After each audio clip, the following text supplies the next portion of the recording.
సర్వ మానవాళికి రక్షకుడు, మనకు కొండంత అండగా నిలిచేవాడు. మనసులో తలచిన వెంటనే గుండెల నిండా ధైర్యాన్ని నింపగలిగే మహాయోధుడు, అభయహస్తంతో ఎల్లవేళలా మనల్ని కాపాడే ఆ పవనపుత్రుడిని ఇప్పుడు మనసారా స్తుతించుకుంటూ శ్రీ పంచముఖ ఆంజనేయ స్వామిగా అవతారమెత్తిన కథని దృశ్య రూపంలో తిలకిద్దాం రండి. ప్రసన్నాంజనేయం ప్రభాదిత్యకాయం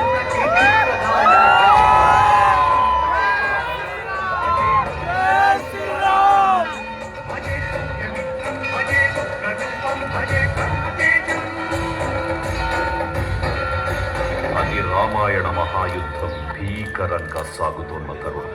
శ్రీరామచంద్రుడి సారథ్యంలో వానర సైన్యంతో విజృంభిస్తూ లక్ష్మణస్వామి తనతో పోరాటం చేస్తున్న రావణుడి కుమారుడు ఇంద్రజిత్ తలని బాణంతో ఒక్క వేటుతో వేరు చేశాడు.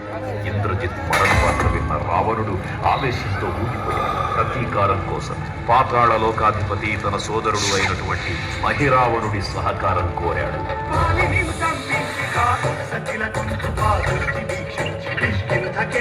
శ్రీరామ కార్యార్థమై లంకకే తెంచియున్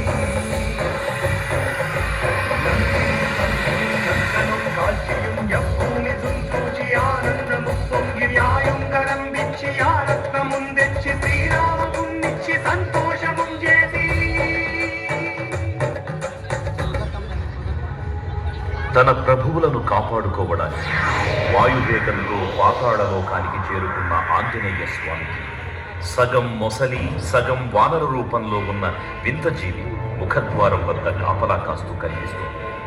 ఆ జీవి మకరధ్వజుడు అనే తన పుత్రుడని మహాసముద్రాన్ని దాటుతుండగా నీటిలో పడ్డ స్వేదబిందువు ఒక మొసలి గ్రహించడం వల్ల జన్మించాడని తెలుసుకొని ఆశ్చర్యపోతారు హనుమంతుల వారు.